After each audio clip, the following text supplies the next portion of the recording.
Nichts wird wohl so häufig zur Klanggestaltung eingesetzt wie der Equalizer. Egal ob zu dunkel, zu hell, zu dumpf, zu schmächtig, der Equalizer muss es richten.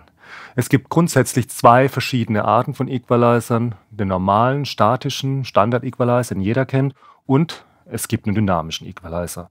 Und diese beiden werde ich jetzt mal bei einem Loop miteinander vergleichen.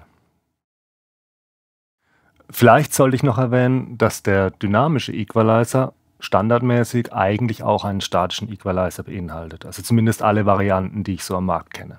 Also man kann mit einem dynamischen Equalizer in der Regel all das machen, was ein statischer Equalizer kann, und halt noch ein bisschen mehr. Und dieses bisschen mehr, das schauen wir uns jetzt an.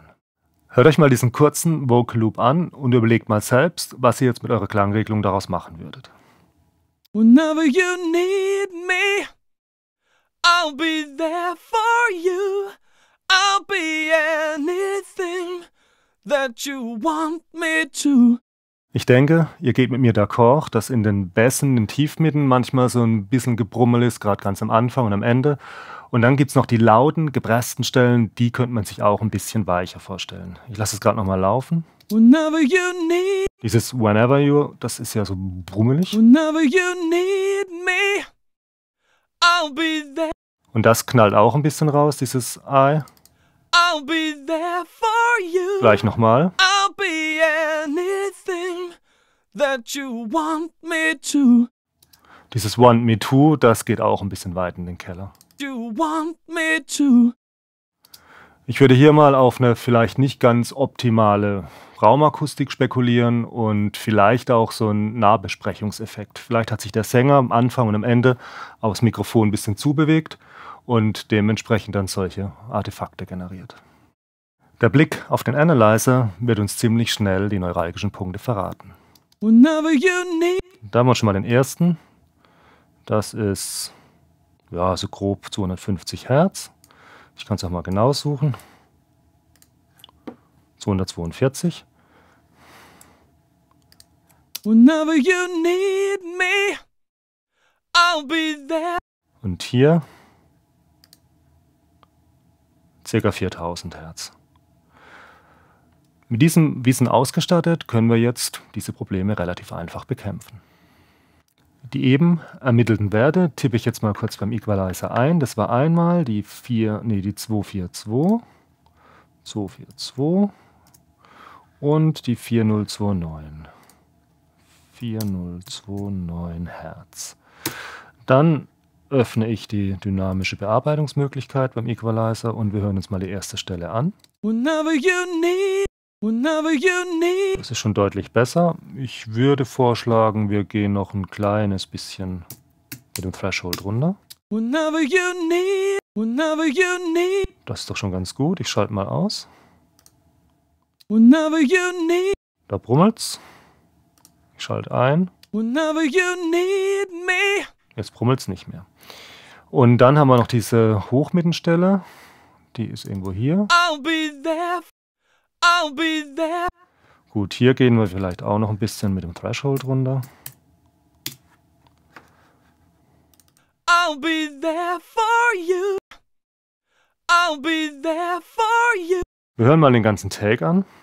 Whenever you need me, I'll be there for you. I'll be anything that you want me to. Das klingt doch schon ganz gut. Lasst uns einfach mal die Originalspur nochmal auf dem Analyzer angucken. Whenever you need me, I'll be there for you. I'll be anything that you want me to. Das speichere ich jetzt gerade mal ab. Und jetzt schauen wir uns mal die vom dynamischen Equalizer bearbeitete Spur an. Whenever you need me, I'll be there for you.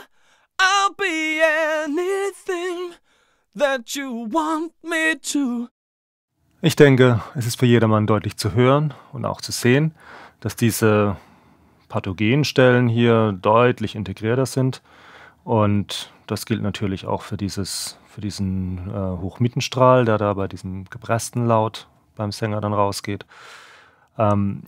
Man hat das kreativ gut unter Kontrolle gebracht und der Klang der Stimme wurde insgesamt aber nicht wirklich verändert, weil das ist ja das Prinzip eines dynamischen Equalizers, dass er pegelabhängig funktioniert, also nur an den Stellen, wo hier laut ist, dann was tut oder wo hier laut ist, dann was tut und ansonsten eigentlich fast gar nichts macht. Jetzt drücken wir demselben Problem mit dem statischen Equalizer auf die Pelle. Die Frequenzwerte habe ich schon richtig eingestellt, jetzt müssen wir nur noch die richtigen Gain-Reduktionen finden. Und los geht's. Whenever you need me, whenever you need, Hier ist das Hupen. Ich probiere mal hier mit -7 dB. whenever you need, Man sieht hier deutlich, dass es noch ein bisschen weiter reduziert werden muss, um auf einen ähnlichen Wert zu kommen wie mit dem dynamischen Equalizer. whenever you need, whenever you need, whenever you need. Ich denke, das passt einigermaßen. Jetzt schauen wir uns die laute Hochmittenstelle an. I'll be there, I'll be there for, I'll be there. Okay, dann nehmen wir auch mal, sagen wir 10 dB raus. I'll be there for. Das passt doch einigermaßen. So, jetzt heißt's Ohren gespitzt. Ich bin selbst mal gespannt, wie sich der Unterschied zwischen dem dynamischen und statischen Equalizer darstellt. Wir beginnen mit dem dynamischen EQ. Whenever you need me, I'll be there for you. I'll be anything that you want me to. Und gleich mal der statische Equalizer im Vergleich. Whenever you need me, I'll be there for you. I'll be anything that you want me to. Ich hoffe, das klingt überall so eindeutig wie hier bei mir in der Regie. Die untere Spur ist jetzt schon so ein bisschen verdreht, ist ja auch klar. Wir haben mit einem Equalizer an 2 Punkten ziemlich deutlich eingegriffen, weil da 2 Probleme waren. Und dieser Equalizer, der klingt die ganze Spur durch. Bei der oberen Spur, beim dynamischen EQ, werden nur punktuell diese Stellen ähnlich stark bearbeitet. Aber da es nur diese Stellen sind und der Rest dann eben nicht bearbeitet wird, dadurch hat man eine viel bessere Kontinuität.